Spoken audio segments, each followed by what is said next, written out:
Welcome everybody. Welcome everyone for this another session of Mission Mangal.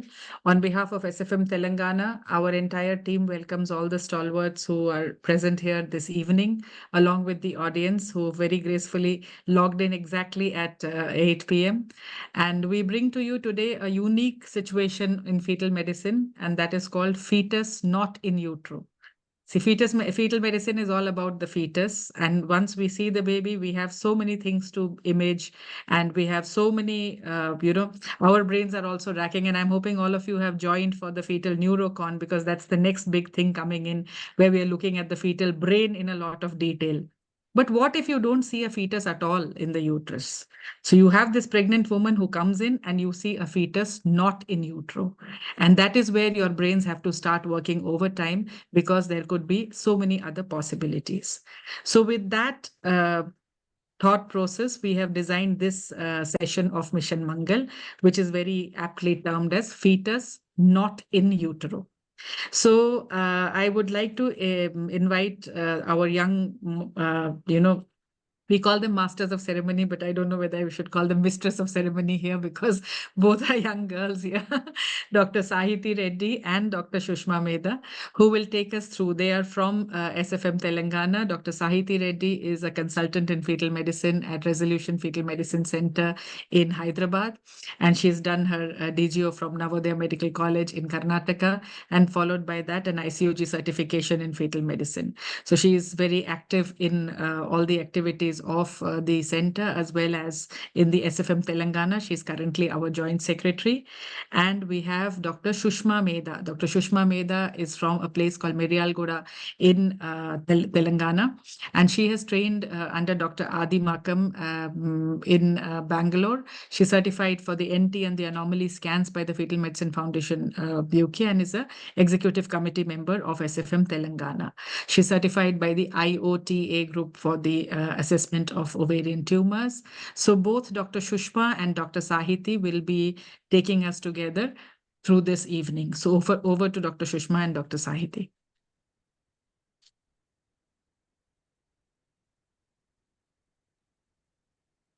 So good evening, everyone. Here we welcome you all again for the Mission Mangal, which are the informative Tuesdays, where we meet and learn more about the fetal medicine. And today we are going to discuss a unique topic, that is fetus not in utero. So the first topic for today's session is UPT positive, intrauterine sac negative, how to proceed. So the chairpersons for this session are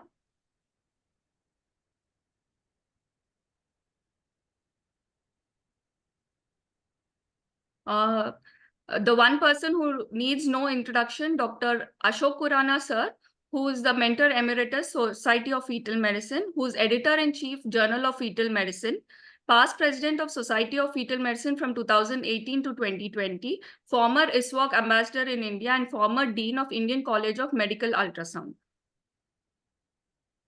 Along with Dr. Ashok Khurana sir, we have Dr. Reema Bhatt ma'am, who is a professor and head of fetal medicine and perinatology department in Amrita Hospital, Faridabad.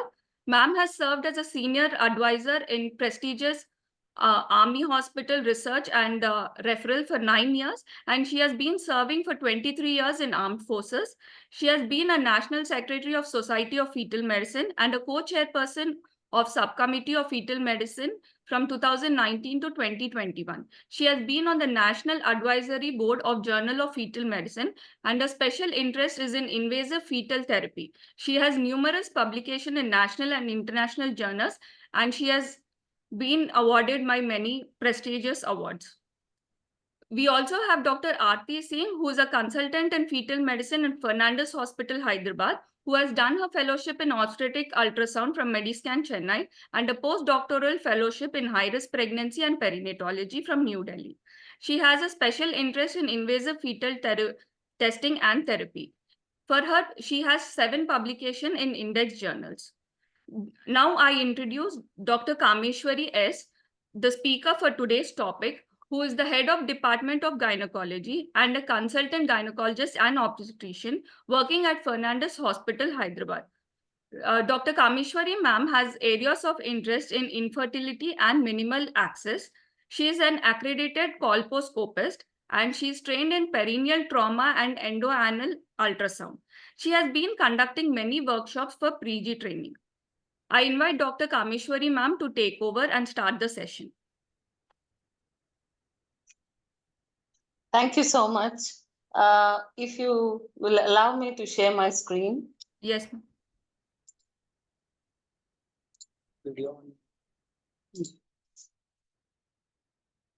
Thank you, Chinmayi, for asking me to speak on this very, very practically useful topic.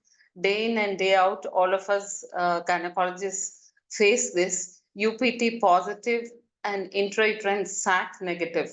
How to proceed? So, in other words, it's also called as PUL.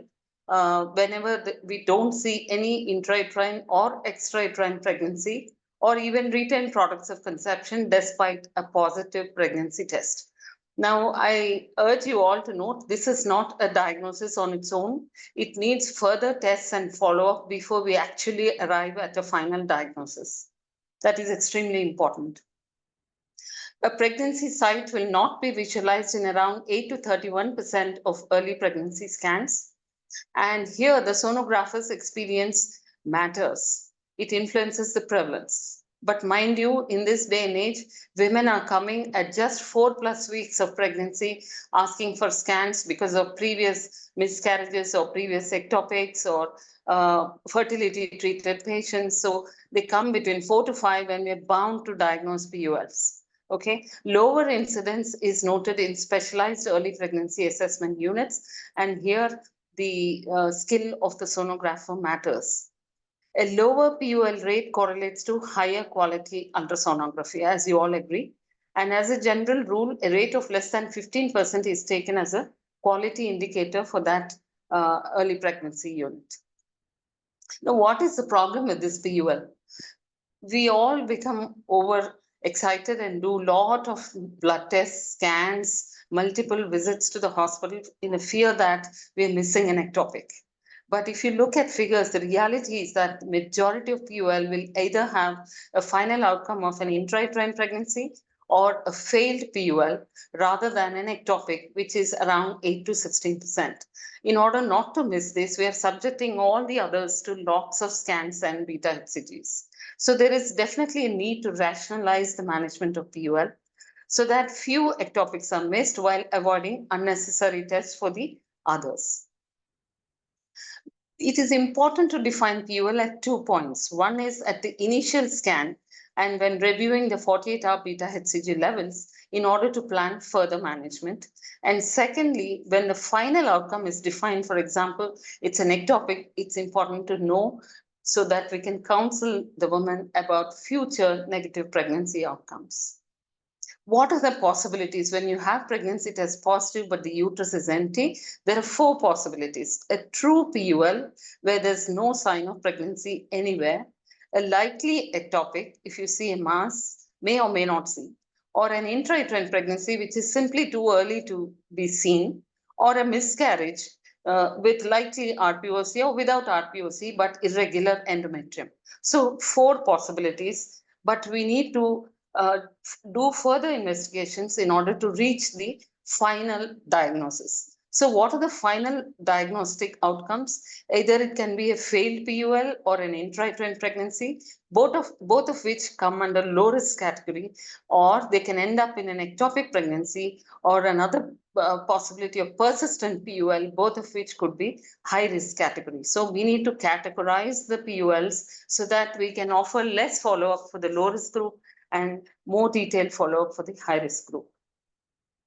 We need to know about this beta HCG. We are using day in, day out, sometimes appropriately, sometimes inappropriately. So what is it? It is a glycoprotein. It has 2 chains. We all know the basics. It's produced by the trophoblastic cells.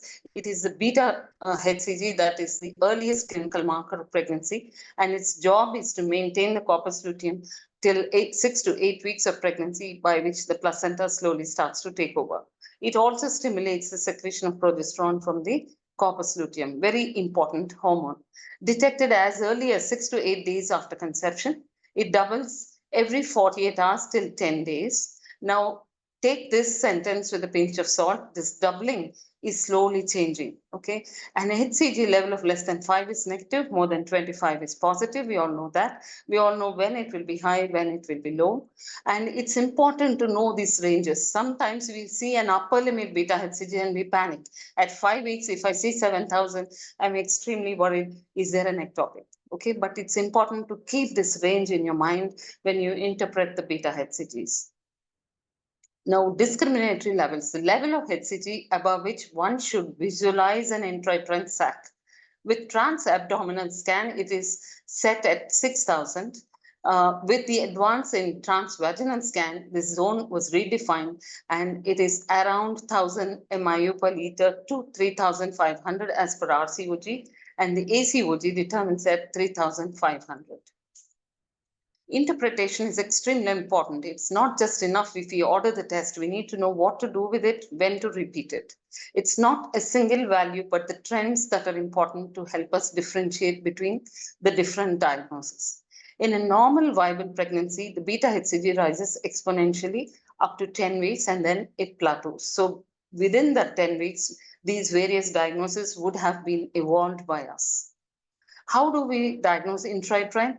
Typically, we expect the beta HCG to double every 48 hours, but the minimal rise at which we are seeing viable pregnancies is 53% now.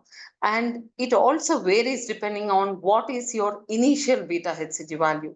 So look at these figures very carefully. If the initial value is less than 1,500, a 49% rise can also lead to a viable intrauterine pregnancy. If it is between 1,500 to 3,000, 40 to 49%, more than 3,000, at least 33% rise, you be cautious, you wait.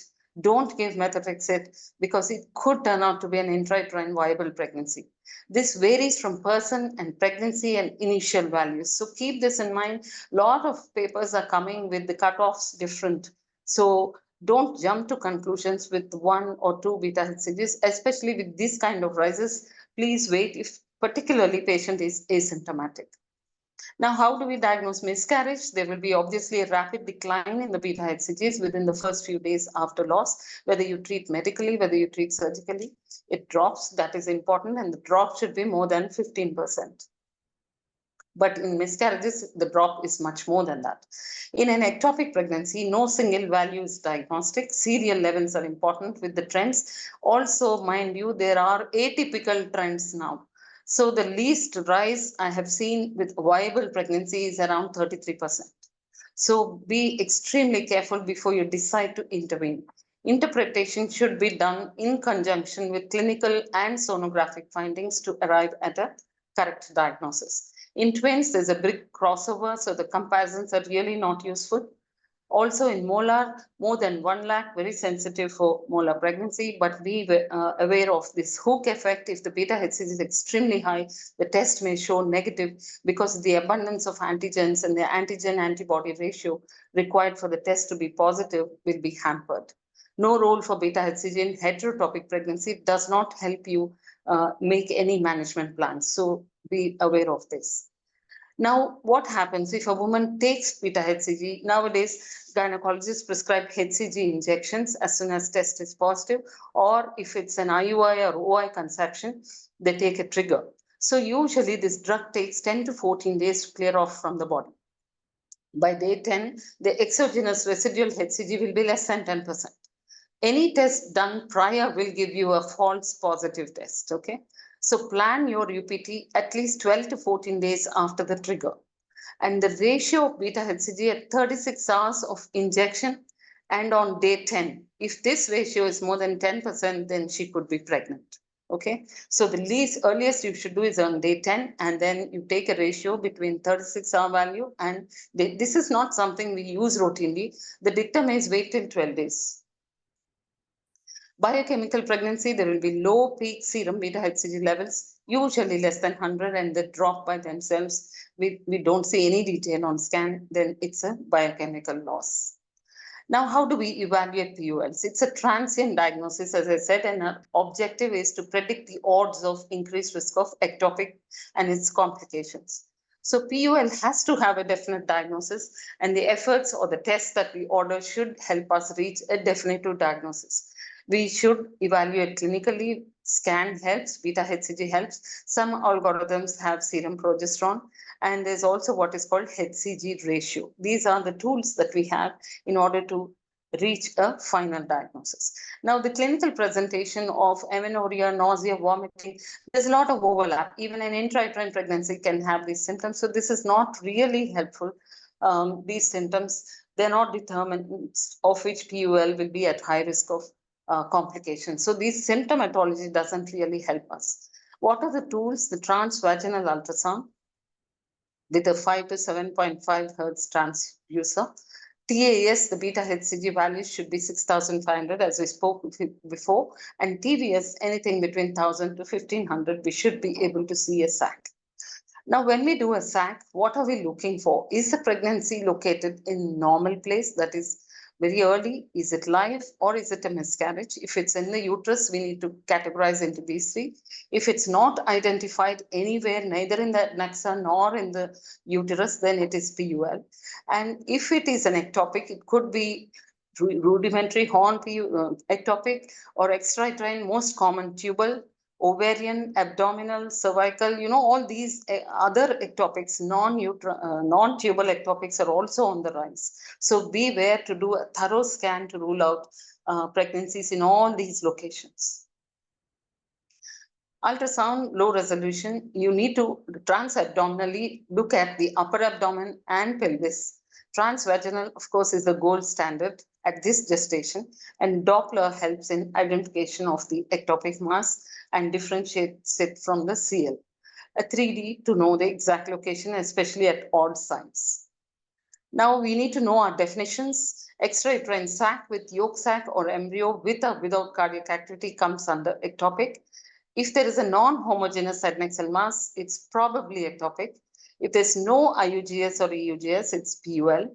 If there is intrauterine, a sac-like structure, it could be probable intrauterine. But if you see more than a sac with yolk sac and or embryo with or without cardiac activity, it is a definite intrauterine pregnancy. We all are aware of the sequence, how the pregnancy starts, how it grows, how yolk sac comes, then the embryo, and then the amnion. So these are the norms that we need to be aware when we are doing the scan. We also need to be mindful of what is called pseudosac, which does not carry the double ring sign. There is no echogenic rim, and it changes its shape. It can be at odd places in the cavity. It's usually the fluid filled. Also, these decidual cysts we should be mindful of, which don't exhibit the chorionic sign. Patients with beta HCG value of less than 10,000, the expected rate of rise is dependent on the first value. I think I spoke about this. Less than 1,500, a 49% rise is enough for you to ask for a second value and a rescan. Okay, if it's 1,500 to 3,000, 40% is even enough to wait and rescan. More than 3,000, a 33% rise is enough for you to wait and not jump to conclusions.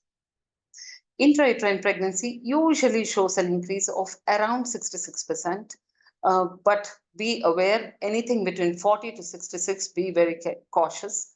A failing pregnancy will show a drop by at least 13%. An ectopic will show a beta HCG rise suboptimally, either a rise or a fall or a static values.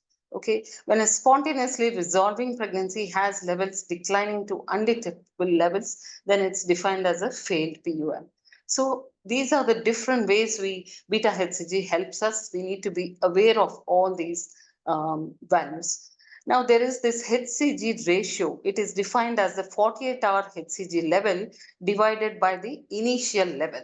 Okay, the lower the value, it is likely to be failed.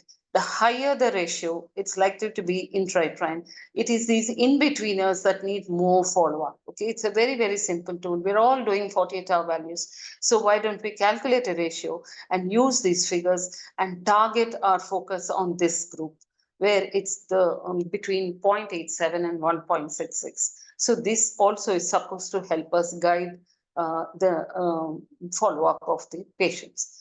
Now, progesterone is not a very useful tool. A meta-analysis on the accuracy of single progesterone levels for predicting pregnancy outcomes in PUL found that it is a good predictor of pregnancy viability, but not location.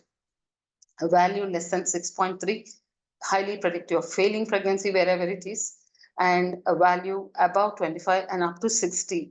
The higher it is, the more chances it could be viable. A single level is a good predictor of viability, but not location, as I said.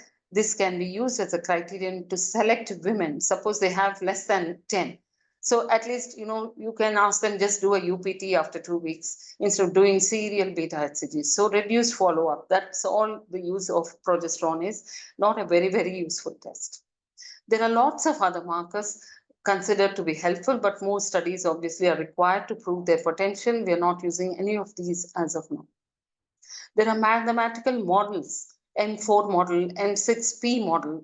M4 uses HCG ratio and the log of the average HCG level to predict PUL outcomes. So it divides patients into low risk and high risk, makes life easy for us. The low risk, no further HCGs, only UPT follow-up, and the high risks need serial beta HCGs and repeat scans every 48 hours till we arrive at a diagnosis. The M6P uses progesterone, and if the value of progesterone is low, it's low risk, and they just do serial UPT. If it's high, then they start doing the HCG ratios and follows them up. Histology, this is in olden days, we used to do curettage to check villi. If there are no villi, we would then consider ectopic and do laparoscopy. Now this is historical really and not followed. So you have your algorithms to know what is the role of progesterone, what is the role of beta HCG, how you interpret and how you follow. Very important to laminate these and teach your juniors. Now, having diagnosed PUL, how do we manage? It should be managed expectantly until the final outcome is determined. This is very important. Don't blindly give methotrexate. There is a role for methotrexate in PUL, which I'll come to it. The need for serial beta HCGs and transvaginal scans every 48 hours till we come to a diagnosis. Women should be advised that until we find the location, there is a risk of ectopic, and she should be given written information about it. Those with a final outcome of intrauterine or failed PULs will rarely need any intervention. Unstable patients, obviously, we have to take a call and do immediate resuscitation, either evacuate the uterus or laparoscopy if there are no villi. We had a patient who had a PUL despite repeated scans. Her beta HCGs were doubling. We waited. Finally, we thought it is a failed intrauterine. We did an ERPC. While we were waiting, 48 hours down the line, she collapsed and it was a rupture ectopic. Not all ectopics are visible on scans, even in senior hands. We need to take it with a pinch of salt. It is very useful if you have a pathologist ready to look at your sample to see if villi are there. Then and there you counsel and do laparoscopy. What is persistent PUL? This is the one we are worried about. Gestations that begin as PUL but are never visualized. And they do not resolve either. The HCG keeps suboptimally rising, but there's no pregnancy anywhere. Commonly, it is defined as when more than 3 serial serum beta HCG levels change less than 15%, while the location still remains unclear. That is the definition of persistent PUL. Only 2% of these persistent PULs can have tubal rupture. They will remain asymptomatic but suddenly collapse. So it is this group that we are very worried about. So despite 3 values, if there is no rise and you're not seeing anything anywhere in a senior experienced person's scans, then we need to offer different treatment methods. It could be expectant, it could be active management. Methotrexate, single dose has been advised for persistent PULs at a lower dose than normal, 40 mg per square meter. There are papers showing this is helpful, but usually very small proportion fit into this persistent PULs. So definitive diagnosis, PULs, serum HCG, serial ultrasounds. If you visualize intrauterine pregnancy, it's good. If you don't visualize, it is PUL. It fits into either resolved PUL if the beta HCGs are dropping, or if you see an ectopic, on the other hand, either offer expectant, medical, or surgical. Now, if the PUL is not resolving, then you wait and see if the beta HCG drops maybe slowly, but eventually, Or if they're extremely worried after 3 or 4 values and you're sure absolutely it is, then you can offer treatment options. Surgical, if they have any pain, any symptomatic, then you can do DNC, check for villi, no villi, go for laparoscopy. So there are algorithms. Now let's look at a few cases before I conclude. These are common scenarios. Mrs. V, she's gravid to A1, 6 weeks, 1 day, previous first trimester miscarriage, now conceived spontaneously, comes for a scan. The ET is thickened at 12.4. There is no IUGS or EUGS. So we go and do beta HCGs. 685 becomes 789. So it is suboptimal rise. But look at this second value. It's near 700 should become 1400. So here we have to be a little careful. But then again, they did one more because they couldn't see the PUL, all 48 hours apart, and scan then slowly reveals a right adnexal mass. She was then managed medically with methotrexate. Just few examples. Sometimes we overdo the beta HCGs. We have to learn from these. This is another case. Gravida 3, para 2, live 2, 2 normal deliveries with bleeding on and off. She took withdrawal medication, but then didn't get period. So did a UPT, it was positive. Again, thick endometrium, no sac. See, we did a beta HCG. See, we get patients who are given misoprostol for these without a scan and sent, and they turn out to be ectopics. So we need to be extremely careful, prove the diagnosis before we actually intervene. So these HCGs 536 became 250, then it became 165. So is it a failing intrauterine that in her bleeding is dropping the HCGs? So possible diagnosis is failing intrauterine because it's dropping by itself. Nothing to be done, expectant management only. Third case, Mrs. R, 5 weeks, UPT positive, thick ET again. Her HCG trend 279, 300, 285. So I think if interpreted well, usually 2, not more than 3 are enough to come to a conclusion. Diagnosis here, IUP followed by miscarriage, which I doubt this diagnosis. I have taken the cases verbatim as they have been managed. So we have learned from our own mistakes. So she was asked to repeat a beta HCG after 5 days. At least this is one good thing that was done. Here itself, I would suspect an ectopic. So after 5 days, what happens? It becomes 530. She then comes with pain and then scan suggested right tubal abortion. Okay. So here itself, I would have been a bit more cautious. Instead of calling in 5 days, maybe I would have called in 48 hours and rescan. However, God saved us. We just had right tubal abortion. This is a doctor patient. She's Mrs. J.A. Previous ectopic, previous left salpingectomy, now 6 weeks, came with UPT positive recently. Her first beta HCG 895, 48 hours later 1070. PUL on 4th, this thick ET, there is nothing in the adnexa. Then we repeat after 48 hours, thick ET again, slowly a small ectopic starts showing in the right side. But in this lady's case, the ectopic is on the right and the CL is on the left. Usually we see ipsilateral CLs, but this is odd. There is no CL in the right hole, but it's in the left. And slowly an ectopic creeps up. And we gave methotrexate and it is resolving. She had a hematosalpinx in her third scan, but now she's having good drop in HCGs and responding very well.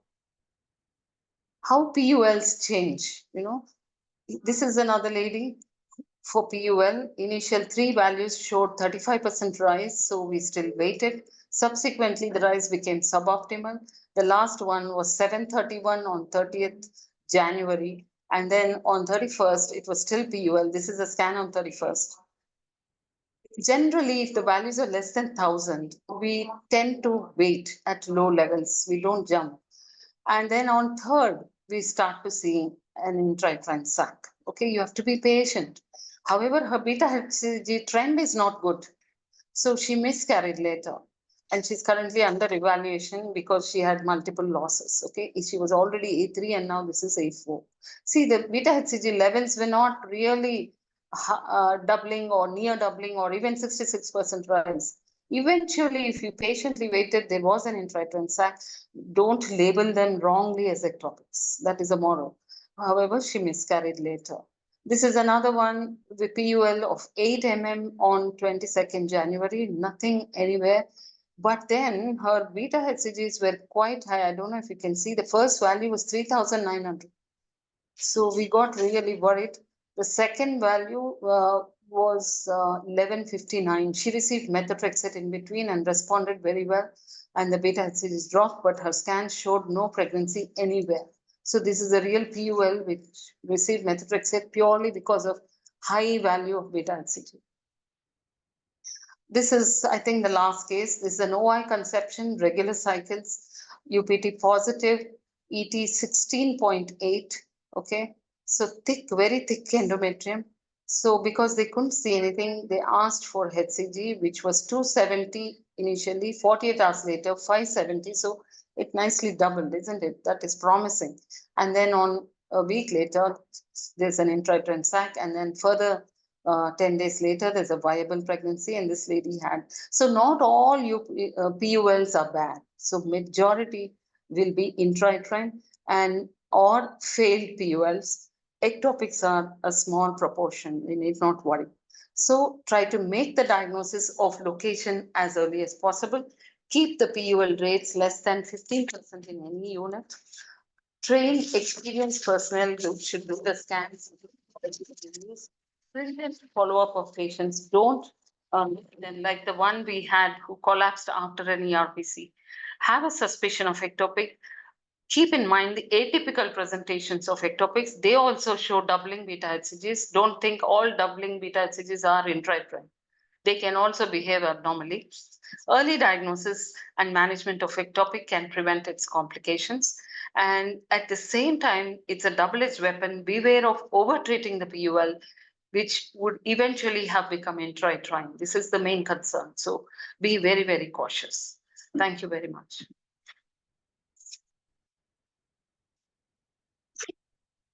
Thank you, Dr. Kameswari. It was a wonderful lecture. I think lots of take-home messages, and it was beautiful. I think I mean, the beta HCG level that we normally say 66% rise, and then how well we need to interpret the 43%, the 49% also. Thank you so much for this brilliant talk.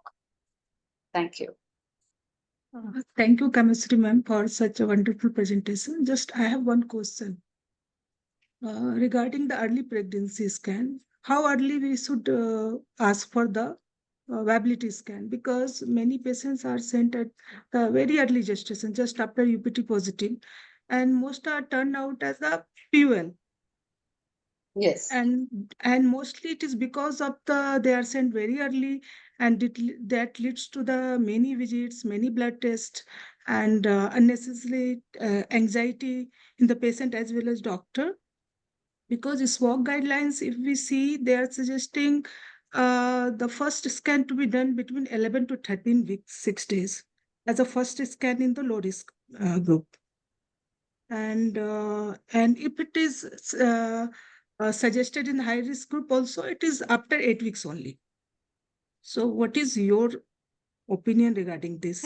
As a gynecologist and as a specialist who see lots of ectopics, I would be very, very worried to leave the scan till 8 weeks. It will all be good if it's intrauterine. If it is ectopic, we are delaying the chance for medical management.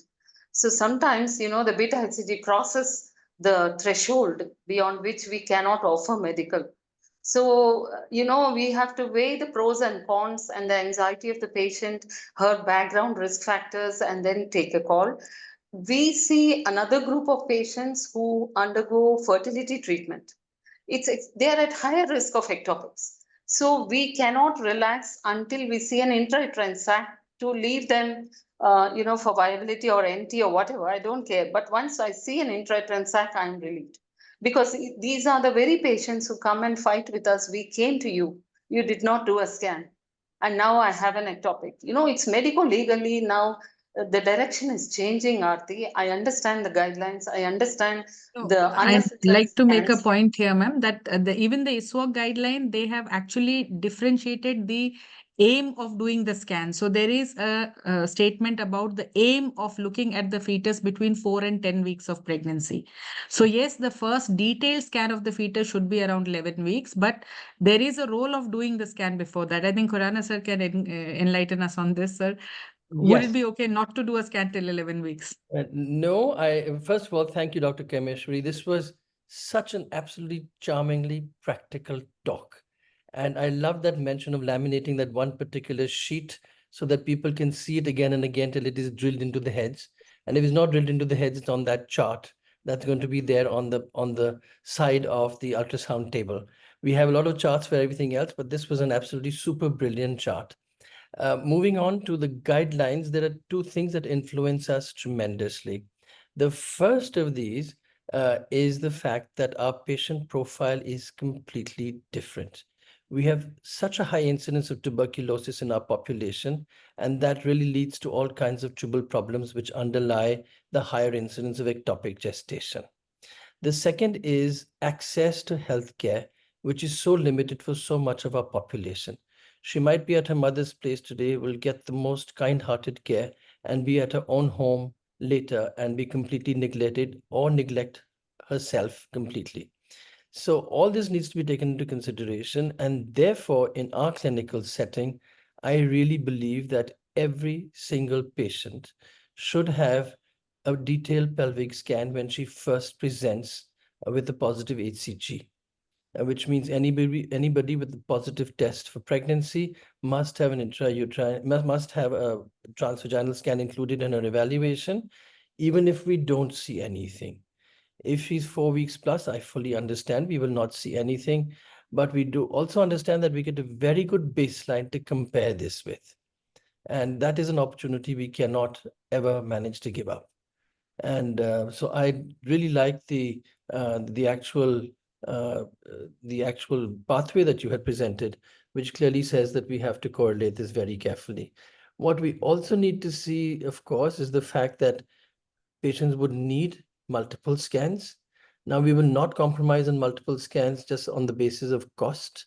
I think the value of a scan is nothing compared to the life of a woman or the life of an embryo, and therefore there is no question of compromising. And we also understand that a vaginal examination can be very comfortable, even in an ectopic gestation with a heartbeat. And therefore, we cannot depend on a vaginal examination to exclude an ectopic pregnancy. So in all these clinical situations, the answer lies that when the patient first presents to us with a positive urine test, she must have an ultrasound scan. And I would not ever believe in waiting for even 6 to 8 weeks before we do our first scan. Yes, there's a lot of this nonsense about economics in countries where government is paying for its money, such as in the United Kingdom.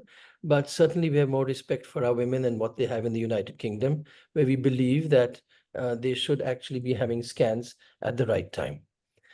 The second thing is the expertise, where unfortunately, a lot of us do not respect the ultrasound scan as much as we should while we are doing it. So as you said, we must always start with the so-called low resolution ultrasound scan transabdominal, because you might just find free fluid and you trace it and you find free fluid all the way up to the diaphragm. You know you're in trouble even if you don't see an intrauterine pregnancy.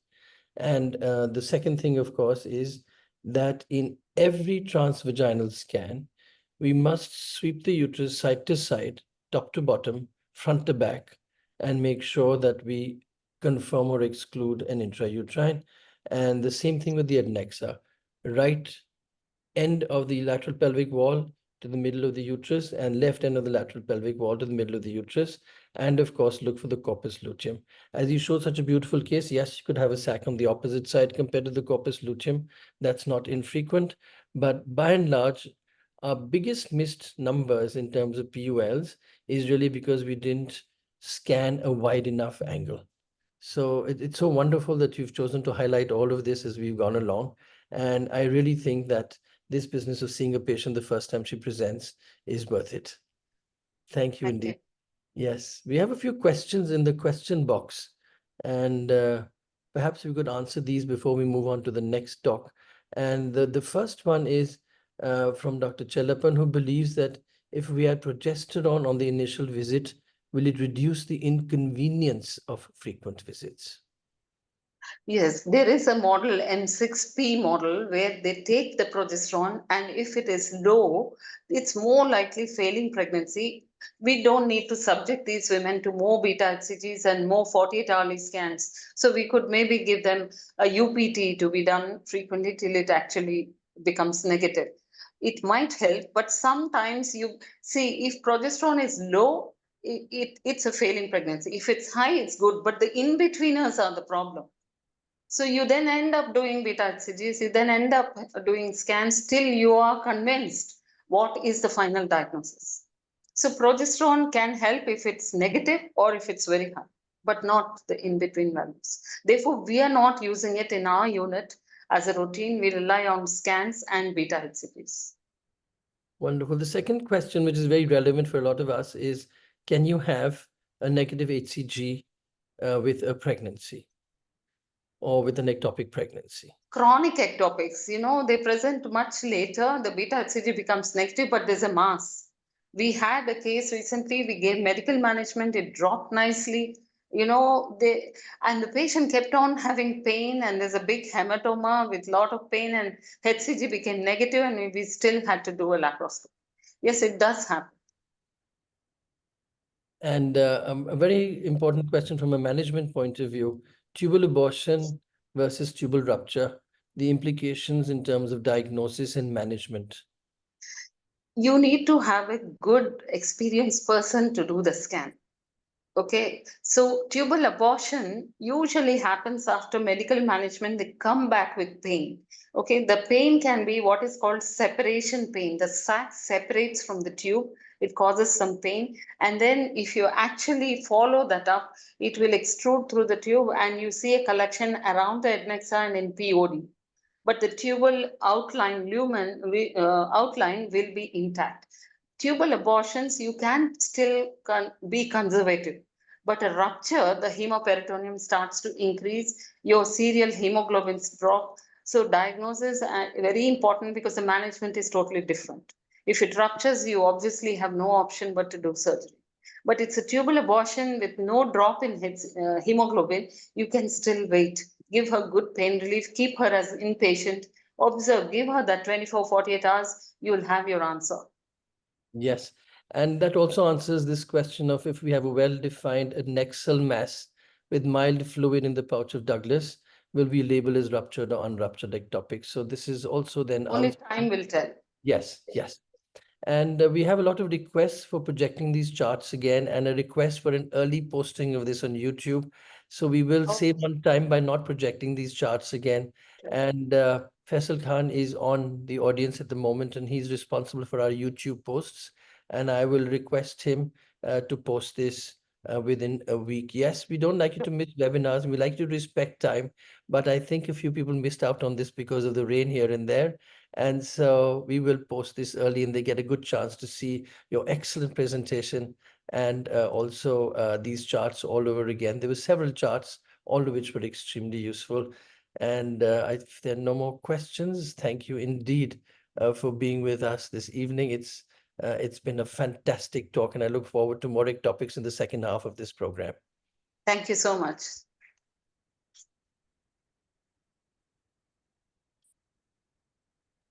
Thank you, Kameshwari ma'am. Thank you indeed for taking the trouble. I am sure you're going through many challenges at this moment, but thank you so much for keeping our request. Not at all. It's a pleasure. Thank you, ma'am. And I think we'll have the trade partner videos and then move on to the next part of the program. Yeah, thank you. And once again, I'm reiterating the invitation to Fetal Neurocon because that's something coming up and lots of people are calling regarding the details of the registration. So I'm sure on the SFM Telangana group, it is there, and in all the other SFM groups also, I hope, Vishal, you're posting it. Please post it. And as you have seen, most of the early registrations have gone and it's only the spots registrations that are available now. So with that, we move on to the second part of our program, and over to Dr. Shushma. Good evening, everyone. I welcome all the 220 odd delegates to this excellent webinar on this rainy evening. Our next topic is by Dr. Chinmayi ma'am on some interesting cases of ectopic pregnancy. I invite the chairpersons, Dr. Geeta Reddy ma'am, Dr. Sahiti, can you please post the slides? I invite our chairpersons, Dr. Geeta Reddy ma'am, who is a senior gynecologist and IVF specialist from Karimnagar. And I would like to invite Dr. Narasimha Reddy sir, who is Managing Director of Warangal Hospital and who is past President of Telangana Council of Obgyn Societies and past President of Warangal Obgyn Society. And also it's an honor to introduce Dr. Mohit Shah, our National President of Society of Fetal Medicine. And also he's a National President of Musculoskeletal Ultrasound Society. And he's a consultant at Surya Mother and Child Care Hospital. And he's the organizing secretary of FetoCons 2018 to 22.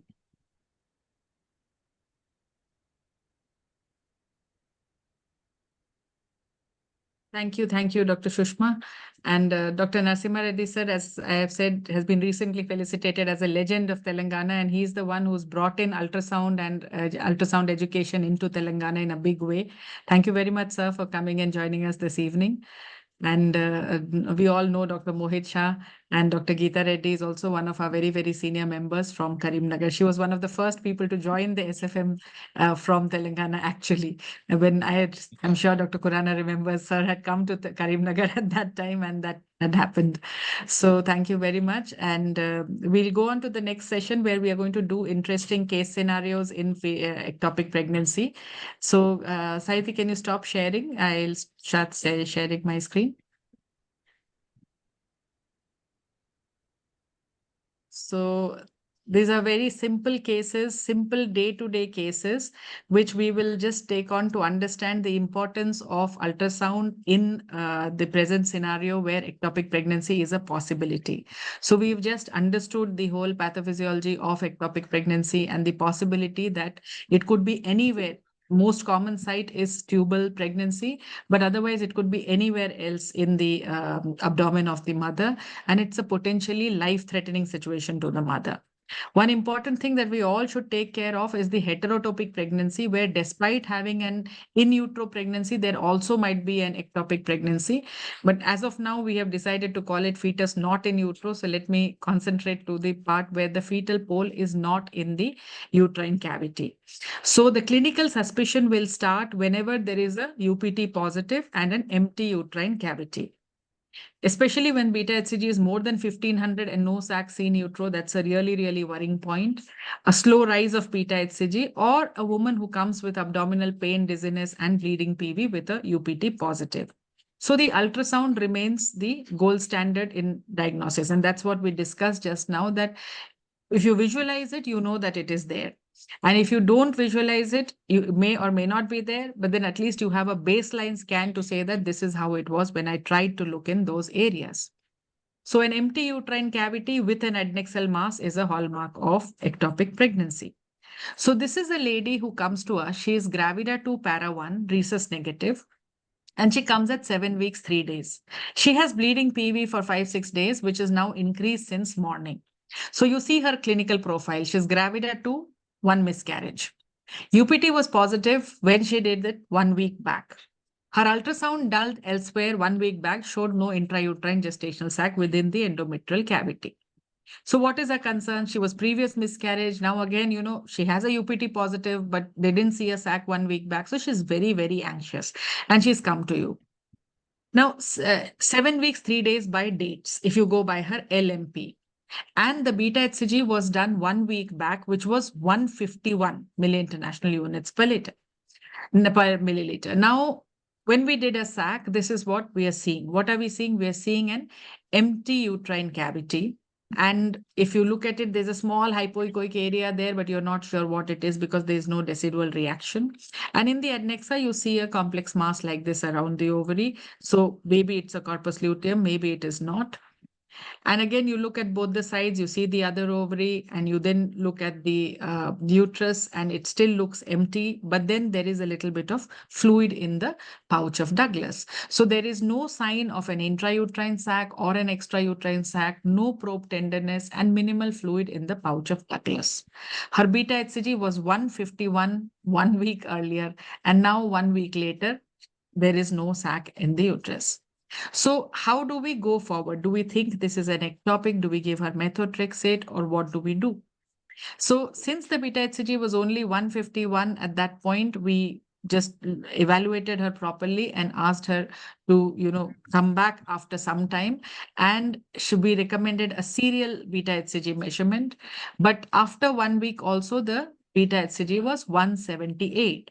So there is no increase. You see, that was 151 and now it is 178. So there was no doubling of titers. And since there is nothing in utero and no signs of pregnancy outside, there's no sign of an out adnexal mass, no rising titers of the beta HCG, she was asked to repeat serum beta HCG after 1 more week. And after 1 more week, that was almost negative. So this was a pregnancy which was labeled as a chemical pregnancy. So this is a case where I just want to show you that don't get excited with the fact that, she is a previous miscarriage. There is beta HCG, which is positive, and there is fluid in the pouch of Douglas, because this patient had been given several different types of advices, but just patiently following up the trend. 151 to 178 is not a huge difference, and it's not going to cause a lot of problem to her if it is 178. We have seen the, titers, what Madam showed just now in her presentation. So unless it is going beyond 1000 or something like that, where there would be enough chorionic tissue to actually cause the problems related to an ectopic, we need not panic at that moment, and wait and watch is sometimes an easy and a better reasonable solution. So this was a pregnancy which is typically what is called a chemical pregnancy, because you had HCG which was positive, but you did not have signs of pregnancy anywhere. Now just wait and watch and keep on looking at the anatomy properly is the way to go here.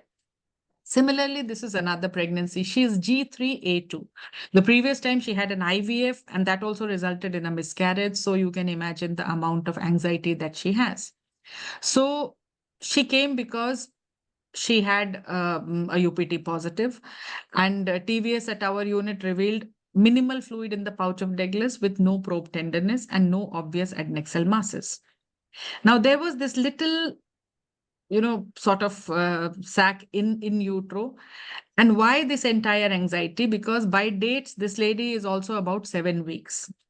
She's had 2 miscarriages in the past, and now she has a travel planned, and she doesn't know whether she should go or she should not go. So here you don't really see the sac in utero, but you see something which is akin a sac. But what is the difference as compared to what we saw earlier is there is a good decidual reaction there, and it looks fairly in the center of the uterus. And then you evaluate all the adnexa, and the adnexa looks okay. There is no other problem. The beta HCG at this level was also fairly low. It was just about 140 or 150 milli units per ml. But we thought that because we are seeing this little sac there, let us wait and watch. And when we waited, she had to go out somewhere. She waited, came back after 2 weeks. We saw a good, well-formed intrauterine sac, and this was not a case of ectopic pregnancy. She was scanned somewhere else where they said that they can't see a sac, and that she was almost being counseled that it was an ectopic pregnancy. But finally, just by, patient adherence to protocols and looking at things inside, we declared that this is an in utero pregnancy. So we do live in interesting times, and sometimes it becomes a problem. What looks to be very boring becomes interesting suddenly, and then interesting is not always good for the clinician.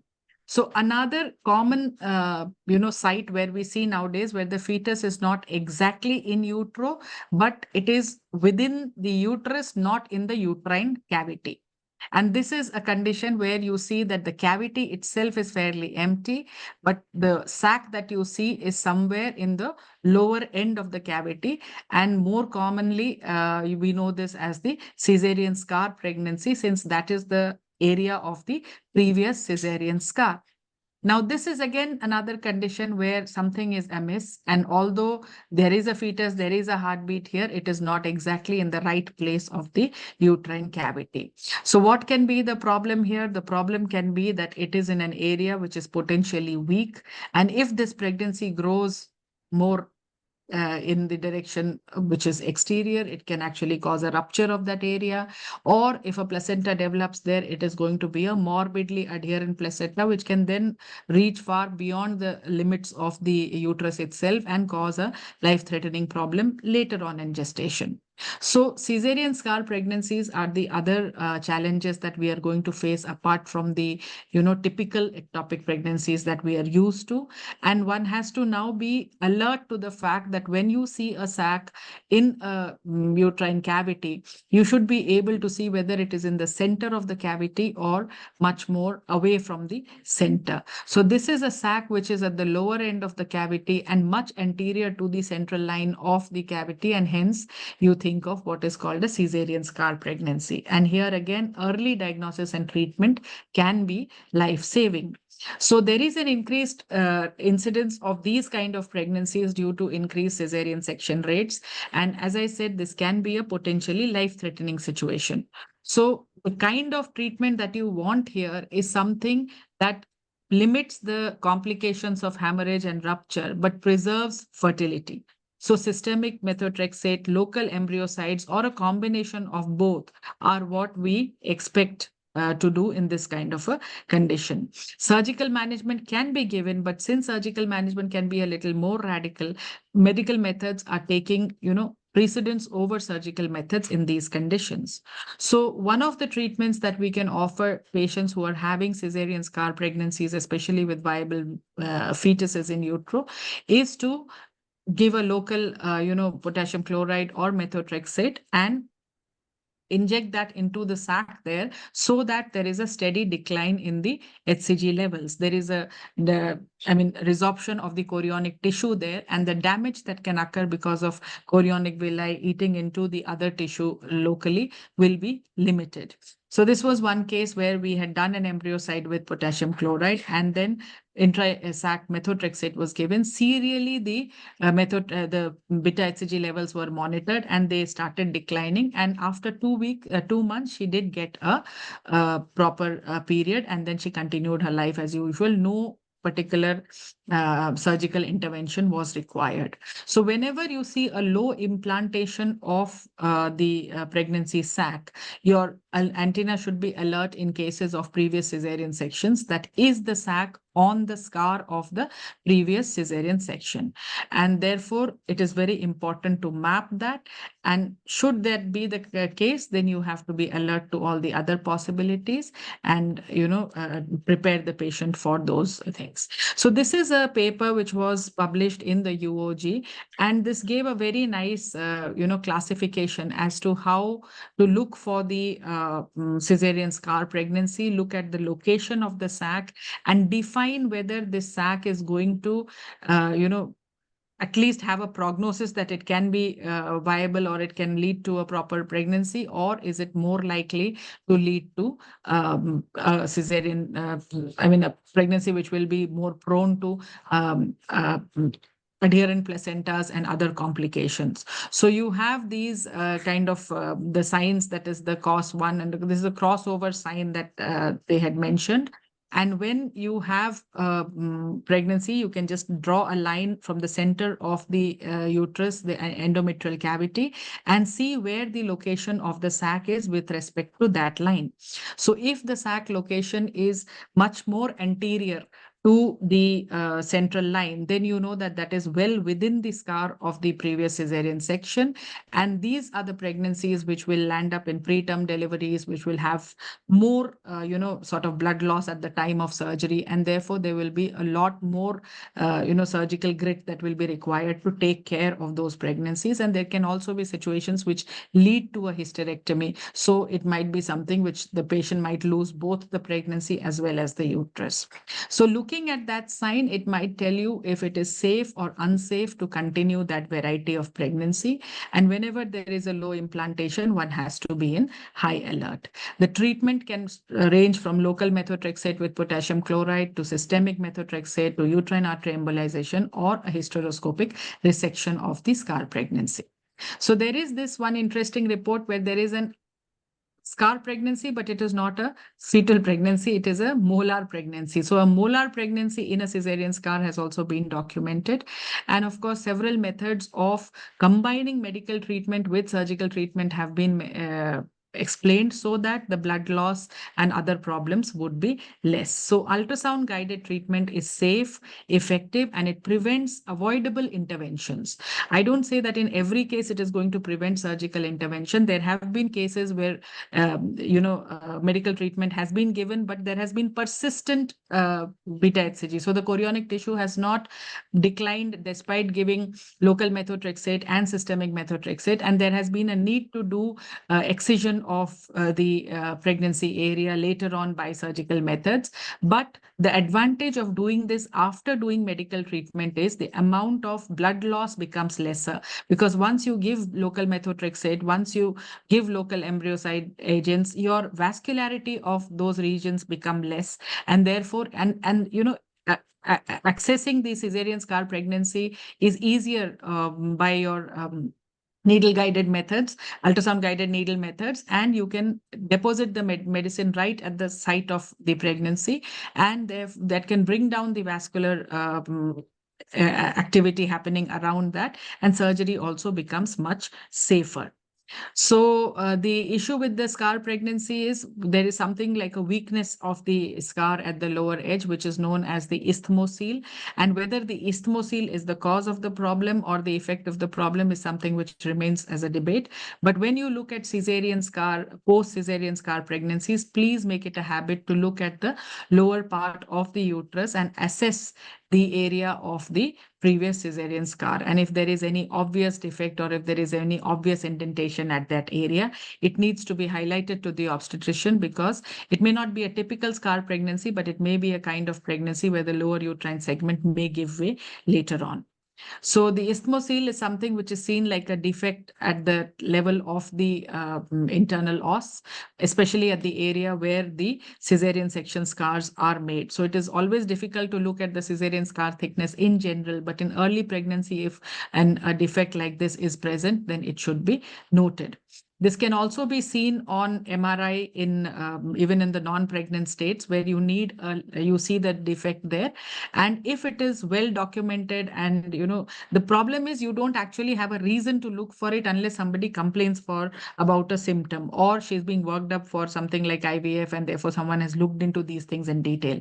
But should this be diagnosed in the preconception period, then it is a good idea to repair these defects before the woman conceives, so that the incidence of a scar pregnancy is minimized.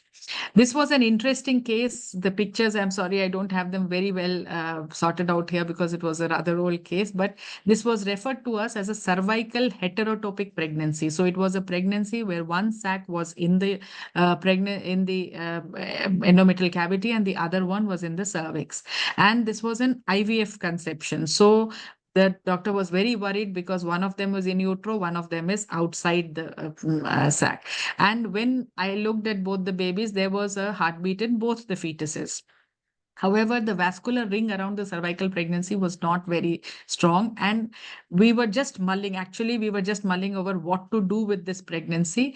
But when I reviewed her after 2-3 hours, because, we were just thinking what was the best way to doing, I kind of felt the level of that sac has become lower in the cervical canal.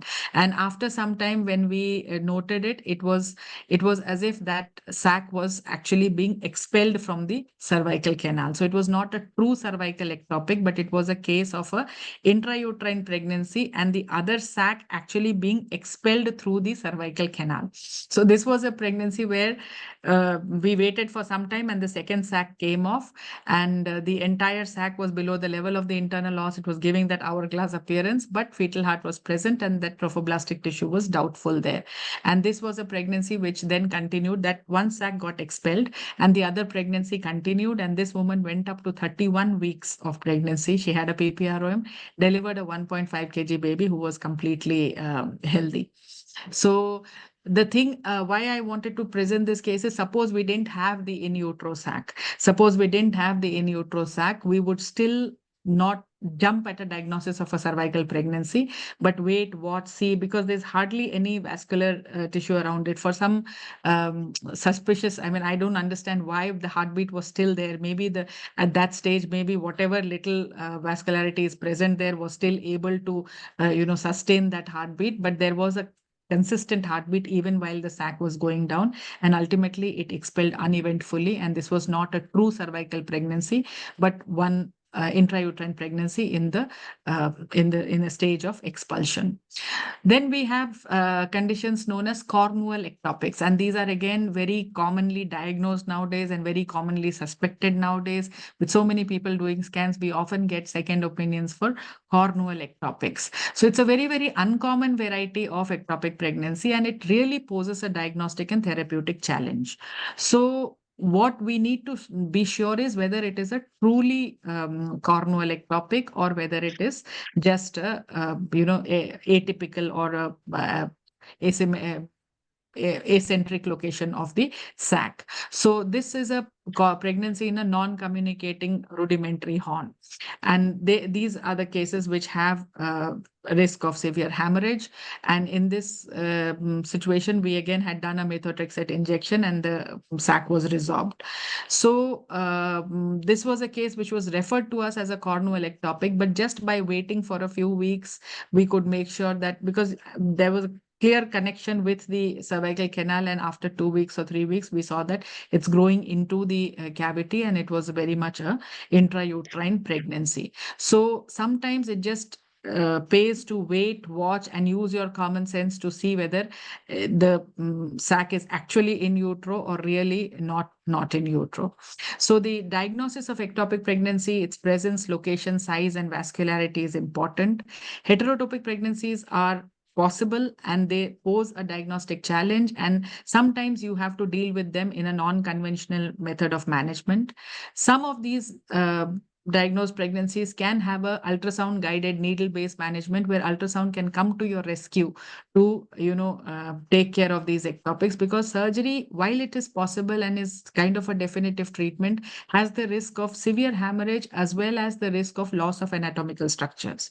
So as long as a needle based procedure is performed correctly and safely, it gives the chance of a complete resolution and anatomic restoration. So it saves major surgery, and even when the major surgery happens, there is minimal damage to anatomy and less of the hemorrhagic problems. So the hardest way to explain certain things is what is glaringly evident and what everybody else has decided not to see.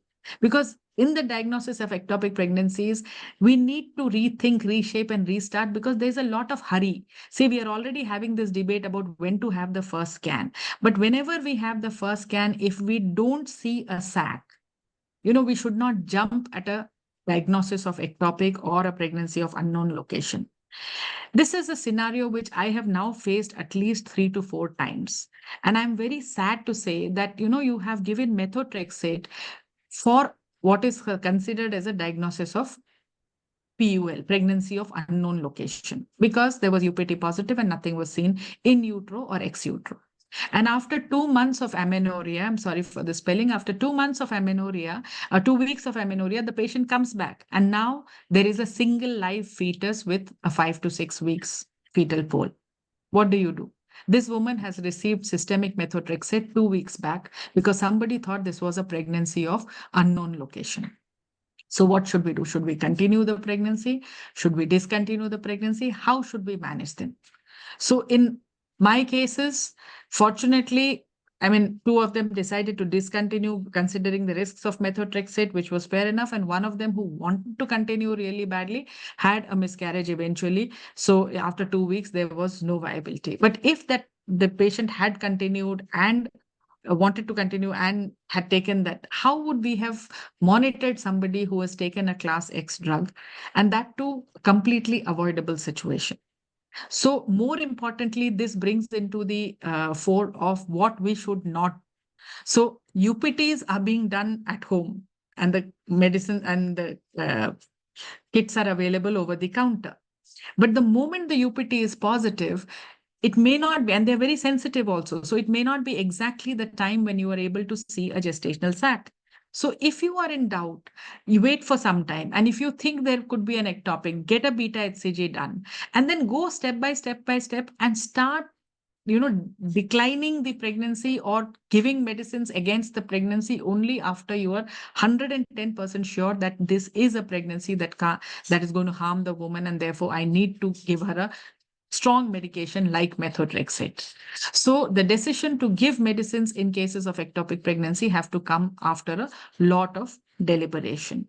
So whenever we see interesting cases, we learn something, then we think, oh, we've seen something like that, and should we do, should we not do? It's always a kind of calculated risk scenario.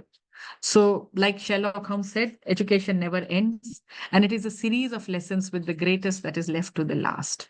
So when you don't see a pregnancy in utero, you need to, take steps very, very cautiously.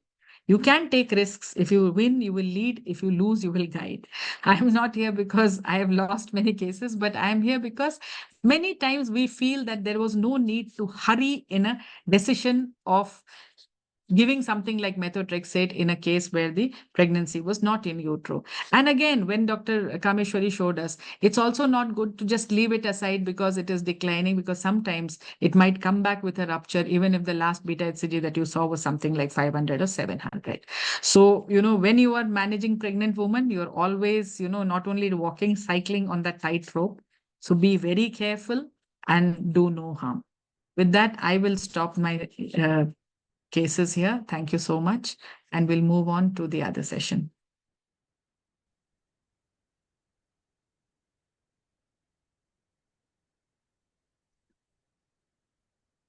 Thank you. Can you hear me? Yes, sir. Yes, sir. Yeah. It's an excellent presentation, Dr. Chinmay, because you have touched upon many things, especially scar ectopics. So my take-home message is all the patients who have cesarean section in the past has to be scanned as early as possible, because there should not be any delay. Even the patient comes at 4+ weeks of gestational age also, I do scan, because that is the time where you can locate either low-lying gestational sac or sac nearer to the scar area. Just I will wait for 2 or 3 days. Still it is present. It is there. We can take a decision. We can terminate this pregnancy, so on. So scar ectopic management has become a very big problem for all of us gynecologists. How to go about to give methotrexate and not to give methotrexate, whichever the way, or do hysteroscopic removal or suction evacuation. Sometimes we may need laparoscopy also. So that point you have touched upon very well. The only thing is, every patient, I'll teach to all my students, consider once the pregnancy has been confirmed, think about ectopic, whether there is an increased risk of having an ectopic for that woman or not, because we will see more number of ectopics in normal patients than in a patient of high risk group, because naturally the normal patients are more in number, because we miss more ectopics in normal individuals rather than the individuals are at risk. Very true, sir. Another thing which I would like to ask you, suppose a gestational sac is seen just 0.5 millimeters above the internal os. You have done scan at 6+ weeks of gestational. What do you do? I will wait, sir. I will do the Because crossover sign. I will try and draw the crossover sign and see where exactly is the center of the sac, whether it is more anterior or more posterior, or how it looks at this moment. And if there is nothing to worry immediately, I'll wait and call her back after 2 weeks, reassess the pregnancy at that stage.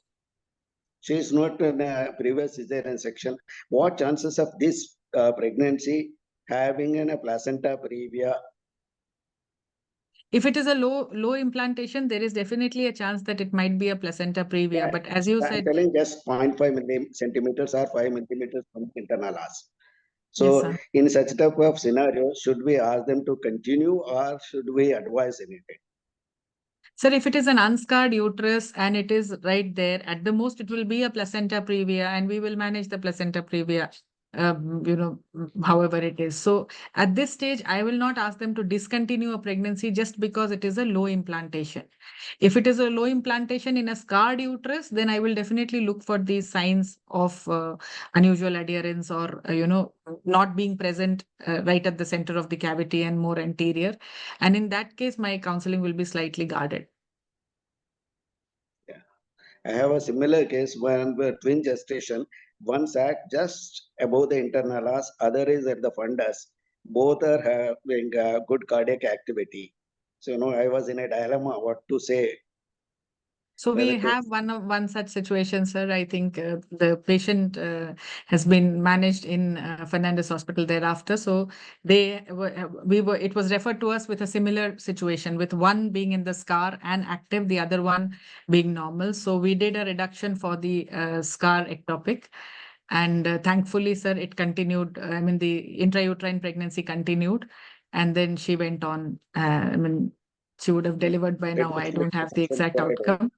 Till third trimester, we had a follow-up, and that was going on. reduced with injection of KCL. Yes, sir. Thank you. Yes. So, any questions are there? Geeta ma'am, you need to Geeta unmute is yourself. there? She is there. She is there, madam. She's there. Dr. Geeta is there. Only thing, she has to unmute.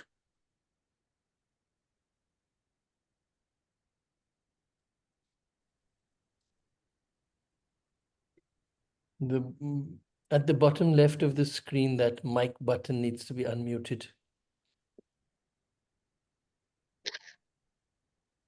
Not yet.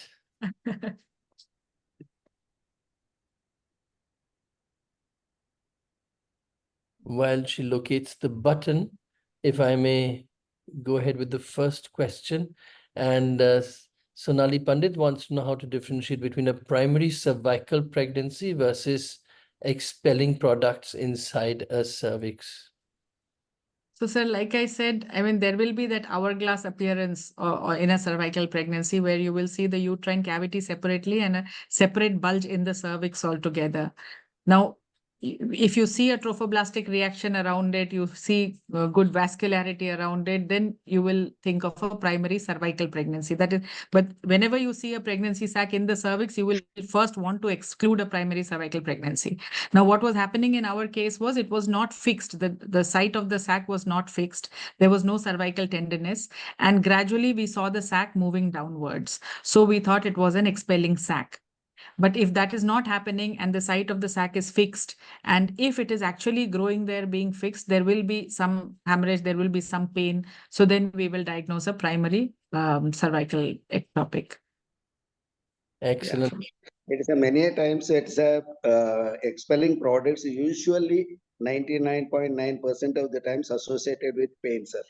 If any painless bleeding is there, still something is seen in the uterine cervical region, probably I will think of primary cervical pregnancy. Otherwise, Sir, I sometimes it will is go more in favor of expelling the products of conception. I'll wait and see.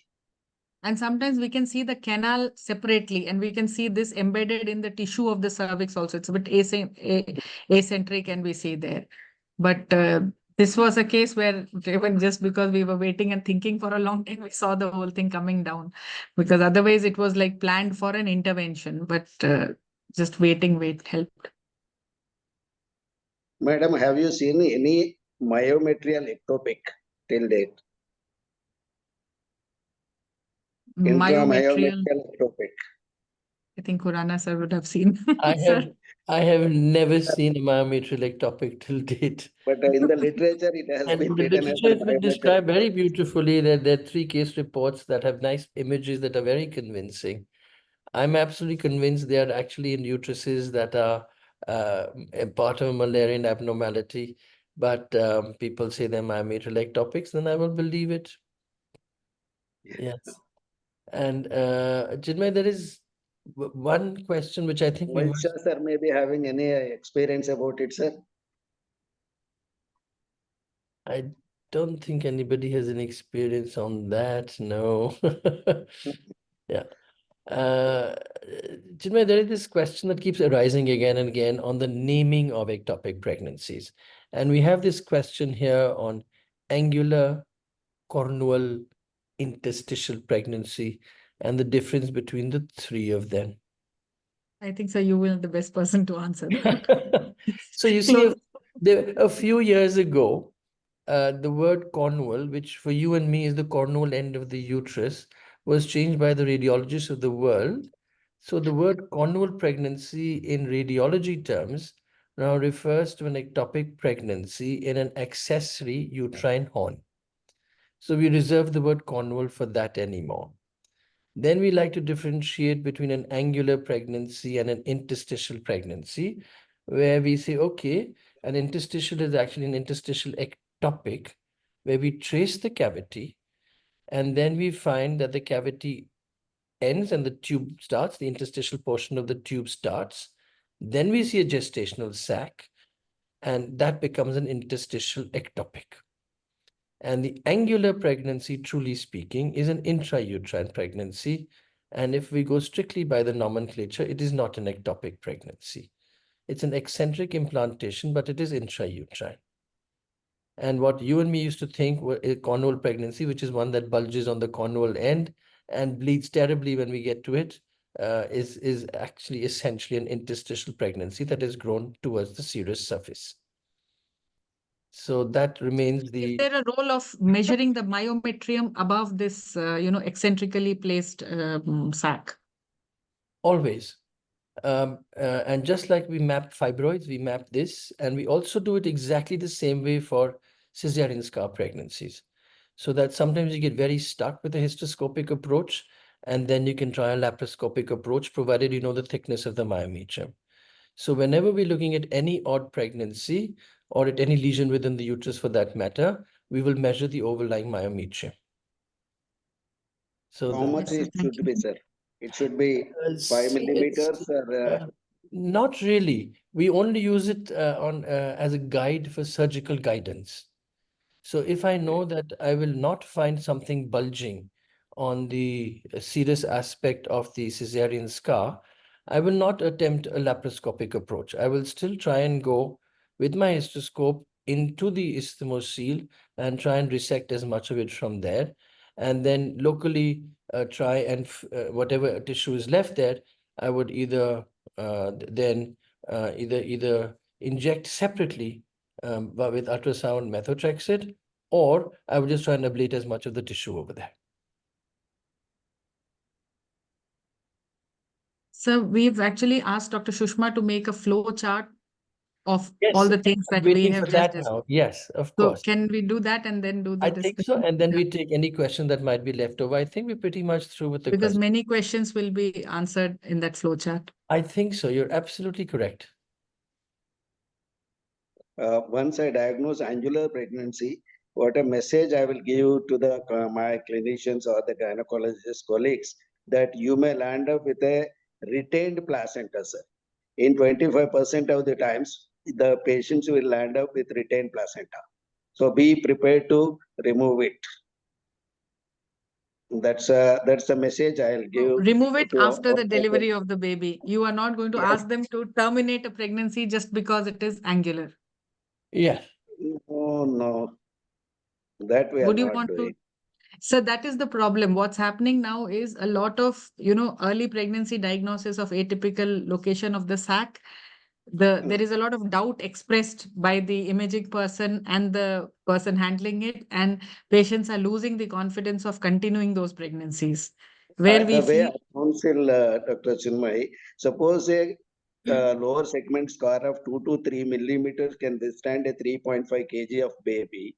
When an unscarred area in the angular region, why can't it 5 millimeters or more than the myometrium? Why can't it withstand? The way I'll explain to the patient. When you are prepared to have a baby, with the scar at the lower segment is somewhere around 2 to 3 millimeters, 5 millimeters, or something like that. Here it is in the fundus or in the cornu, the myometrium is more than 1 centimeter or 7 millimeters, 8 millimeters. Definitely you are going to have a normal baby. But the only disadvantage is be prepared for the retained placenta. And sometimes some of these patients may have IUGR also. I think you might have noticed it because the placenta is small. frozen. Okay, so we'll have Dr. Shushma present to us the flow chart of how to go about when the UPT is positive and the fetus is not in utero. Yes, ma'am.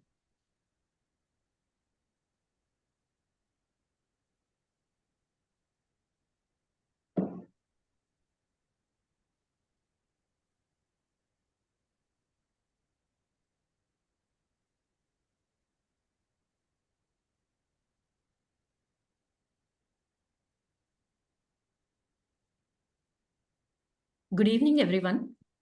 It's an honor to present on this platform of academic excellence. From the moment I have taken membership in SFM about 5 years ago, I have been looking forward to this moment and I thank Dr. Chinmay ma'am for giving me this opportunity. When a lady comes with UPT positive report, with complaints of pain abdomen or bleeding PV, or with no complaints, she is subjected to ultrasound, preferably TVS. And based on the presence of sac, we label it as intrauterine sac seen or an empty uterus. In case of empty uterus, a thorough adnexal evaluation is warranted.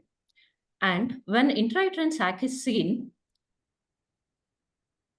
it can be either a true sac or a pseudo sac, differentiated based on the presence of yolk sac and fetal pole.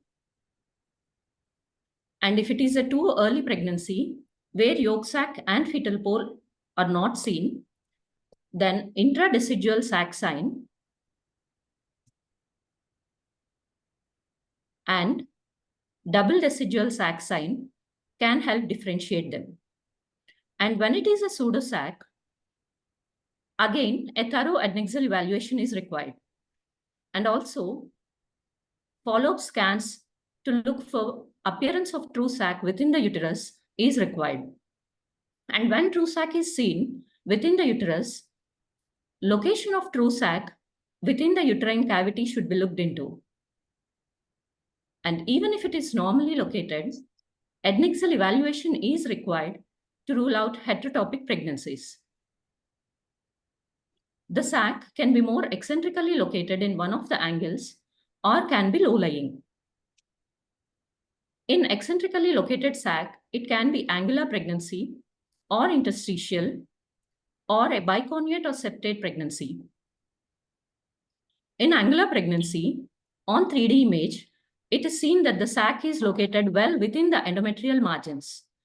Though there is increased risk of miscarriage and adherent placenta, it is still labeled as a normal intrauterine pregnancy. And hence, only regular follow-up is required. Interstitial pregnancy, occurring in the interstitial part of the fallopian tube, there is an interstitial line sign seen connecting the endometrial margins with the endometrial sac. This interstitial line sign is diagnostic of interstitial ectopic. And there is also a thin rim of myometrium seen around the sac. As it can have worst outcome due to torrential bleeding after rupture, it has to be dealt with very early. And methotrexate followed by surgical exploration can be advised. And in case of biconjugate raw septate uterus, though the pregnancy which is normally located appears to be eccentric because of the presence of the septum in between. But this can be labeled as a normal intrauterine pregnancy in an abnormal uterus, and regular follow-up is required, and cerclage can be done if required. In case of low-lying pregnancies, DDs can be cervical ectopic, scar ectopic, or incomplete miscarriage. Cervical ectopic, hourglass sign is seen, internal and external os are closed, and most importantly, vascularity is seen around the sac, around the decidua, in the region of cervix.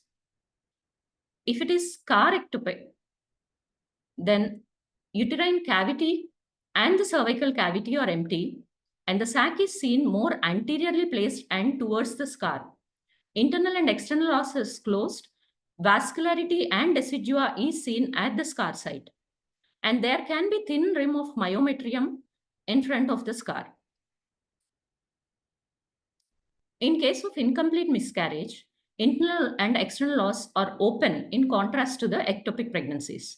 And vascularity is not seen around the sac. And also, sliding sign is positive. The sac moves within the uterine cavity with probe pressure. So cervical ectopics can be dealt with local or systemic methotrexate followed by surgical evacuation. Scar ectopic management depends on if it is on the scar or into the scar, like cos 2 or cos 1. If it is on the scar, it presents the risk of morbidly adherent placenta at term. And in early pregnancy, it can be dealt with ultrasound-guided manual vacuum aspiration. And if it is into the scar, in early pregnancy, it can lead to rupture or can miscarriage with torrential hemorrhage, which cannot be controlled. So surgical exploration might be required. In case of incomplete miscarriage, manual vacuum aspiration can be done.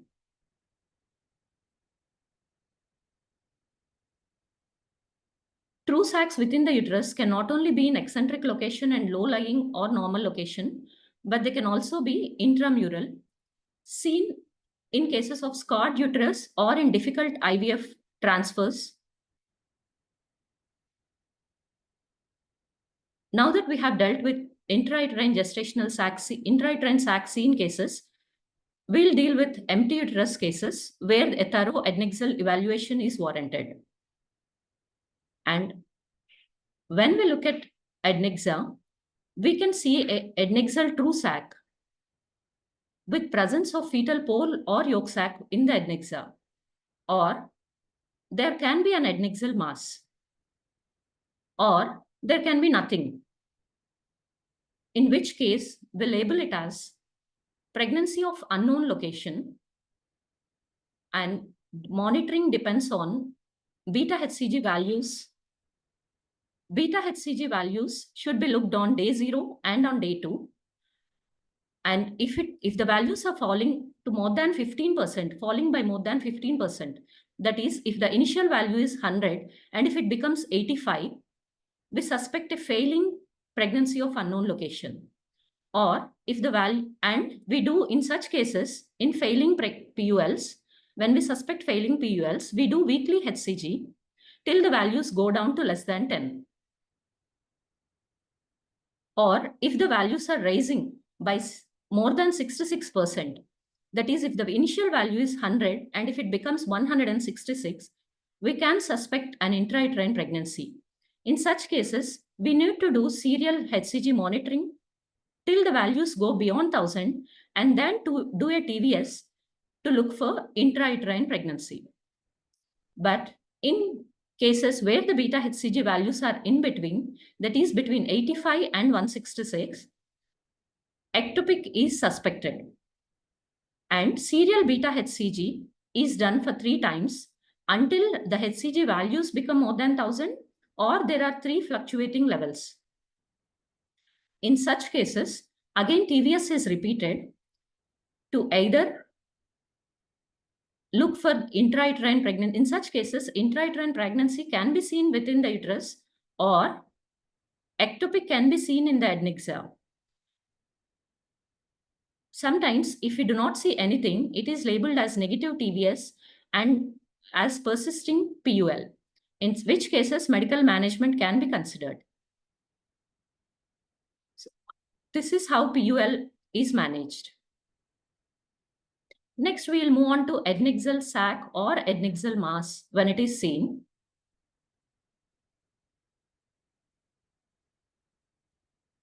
When you see adnexal sac with fetal pole or yolk sac, then ectopic pregnancy is confirmed. When only adnexal mass is seen, we suspect ectopic by blob sign and bagel signs, which show an extra-ovarian, extrauterine mass with vascularity on color Doppler.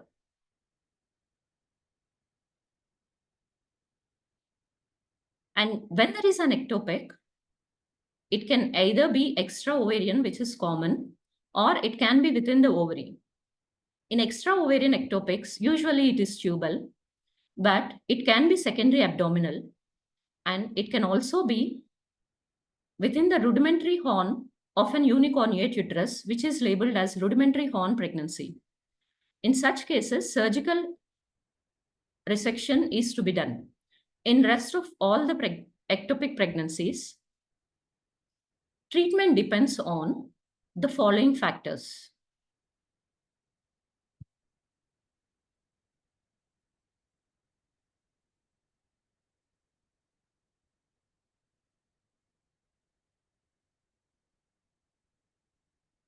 If the patient is clinically unstable, or if fetal heart rate is present, or if the adnexal mass is more than 35 mm, or she can't come for follow-up, or if the beta HCG is more than 5,000, if any one of these criteria is met, patient should be taken up for laparoscopic surgery. And salpingectomy is the preferred method. But salpingotomy also can be performed in case of infertile women with evidence of contralateral tubal damage. In rest of the cases where the woman is clinically stable and fetal heart rate is absent and adnexal mass is less than 35 mm, and where she can come for follow-up, if all these criteria are met, treatment depends on the beta HCG values. And when beta HCG is less than 1,000, expectant management is suggested. And during expectant management, repeat beta HCG values should be done on day 2, day 4, day 7, and weekly thereafter until the values drop down to less than 10. And in each beta HCG repeat, the value should drop by 15%. And in cases where beta HCG is between 1,500 to 5,000, we can offer either methotrexate or surgery. If methotrexate is given, beta HCG should be monitored on day 4, day 7, and weekly to see if the values are rising or falling off. If they rise or plateau, again the patient should be taken up for surgery. In cases where the beta HCG is between 1,000 to 1,500, they can be offered either expectant management or methotrexate. And in case of Rh negative women with ectopic pregnancies, anti-D is given in cases only where surgery is to be performed.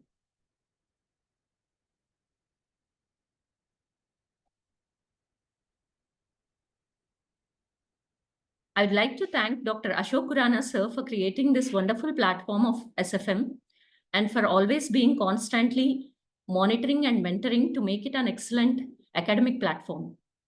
And I would also like to tell you about a small incident during the last CardioCon at Delhi. When my laptop was not working during the 4D conference, sir gave me his laptop to use. Thank you very much, sir. And I would like to thank Dr. Mohit Shah, sir, and Dr. Chinmayi ma'am for giving me this opportunity. I would like to thank my guru, Dr. Adinarayana Makam, sir, and Dr. Purvi Agarwal for helping me make this presentation. Thank you. Thank you, Shushma. That was really very, very comprehensive. And you took us through step by step the entire management of ectopic pregnancy. I'm sure that had been very useful for Yeah. all the audience here. So really, really proud of your presentation. If Thank you. time Thank you, ma'am. permits, I would like to Dr. Chinmayi. Can you hear me? Yes, sir. Yes, sir. Can you hear me, madam? Yes, sir. Yes, sir.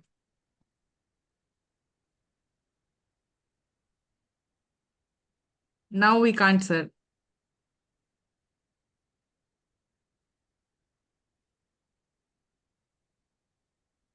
Yes, sir. Now,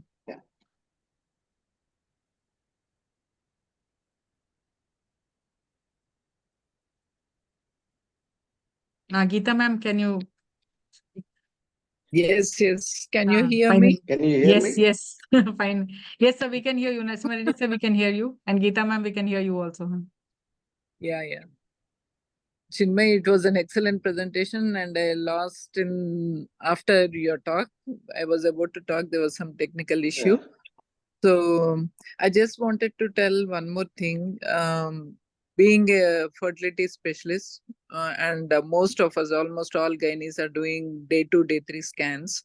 So I just want to tell all the youngsters, those who are not scanning on day 2, day 3, please be aware of any intra or extrauterine pregnancies, and don't go ahead without doing a scan to stimulate the patients. Because sometimes on day 2, day 3, we see thick endometrium. It may be around 8 mm, 10 mm, 12 mm. So we have little suspicion about the patient's intrauterine pregnancy or extrauterine or a chemical pregnancy. So we would like to call the patient again, or if you are doubtful, we can do beta HCG then and there and find out if she's pregnant. And even though her beta HCG is less, we want to do a scan, repeat scan again after 1 week. Sure. Thank you, ma'am. That's a lot of insights for people who are doing fertility treatment. So, And Chinmay, I just want to ask you about the chances of recurrent scar pregnancy. yes, I mean, it is pretty high. The evidence as such is still limited because, these are very, very rare cases, and the recurrence itself will be difficult to quantify altogether. But having said that, the risk of a scar pregnancy is a previously scarred uterus. So a scar pregnancy which has been cleared of a uterus, definitely there is a high risk of recurrence. Now, the method of clearing the scar pregnancy, again, there is a lot of debate in it, because when we do a medical management, although there is anatomical integrity there, that scar area remains the same.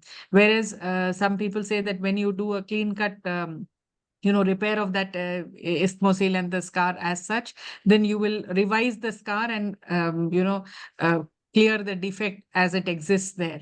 But I am not aware if there is any hardcore evidence on which method of treatment is better. But suppose there is a surgical intervention, then they say that we can revise the entire scar and make the area much cleaner, and therefore probably safer for the next pregnancy. So I don't know exactly if there is a, incidence of recurrence. Maybe again, I'm going to ask Khurana sir for his inputs here.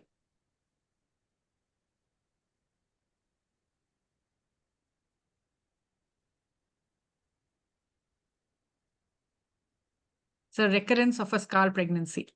Yes. So different reported figures from different types, and there is no doubt that when you have a scar, you have a very low incidence of a scar pregnancy. If you had a previous scar pregnancy, the recurrence rate is 5% of all future pregnancies, which technically speaking is not very much because it's 1 in 20, but in real life, it seems to happen more frequently.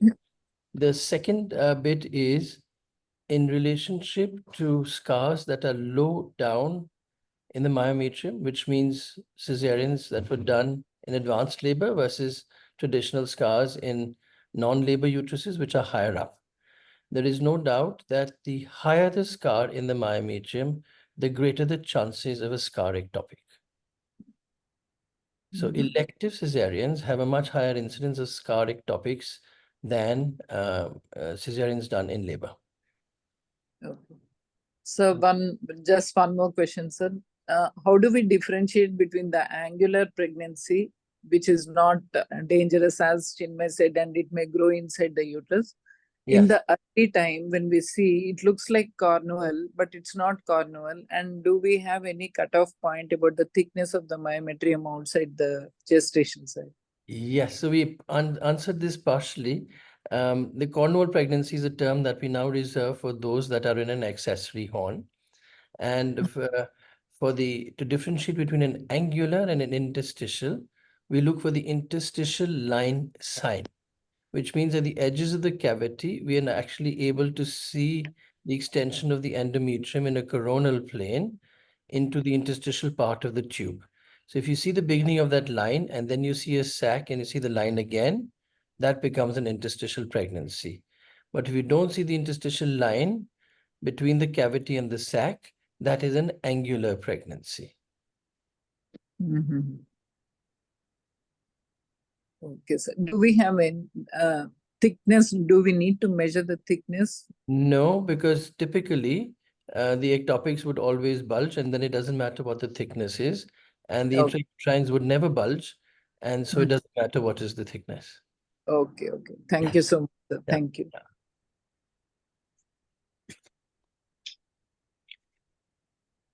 So, sir, we come to the end of this session. It's been a Any fascinating points session, from you? and the numbers speak automatically. Thank you, Chinmay, Thank for you so much, this sir. brilliant topic for all of us, and for bringing all of us together, the clinicians, the radiologists, all the imaging people, all the emergency imaging people. Everybody complains that, look, why does this come under fetal medicine? I tell myself, anybody who does imaging gets stuck with imaging in early pregnancy in our part of the world. We are interdisciplinary people. We are not multidisciplinary people. Absolutely, sir. And we have to deliver the goods, A, because our own patients come back to us, and B, because it's expected from us, because who else is going to do it since I know the controls on the machine? And therefore, I always am very happy when we have a program like this, because it gets this fantastic attendance and we get so much more on YouTube for ourselves. Thank you so much, sir. Yes. Thank you, Nassima Reddy sir, Geeta Reddy ma'am, for honoring our invitation today. And with that, we welcome Dr. Shagun, our dynamic secretary of SFM Telangana, to propose the vote of thanks. Thank you, Dr. Chinmay. So once again, Dr. Chinmay has chosen I would say a very niche topic, an ectopic topic. So, and with great success, as the number of attendees itself speaks for it. So, I congratulate Dr. Chinmay and all the presenters, Dr. Sushma, for that great flow chart in the end, which kind of just put everything together. And also the stalwarts are seniors from the SFM Central Committee. Khurana sir, as always, sir. I'm always amazed by the knowledge you have. You have an answer to every question. I don't know how you manage it, but really always great. And it's your blessings, I think, because of which we are able to, move forward.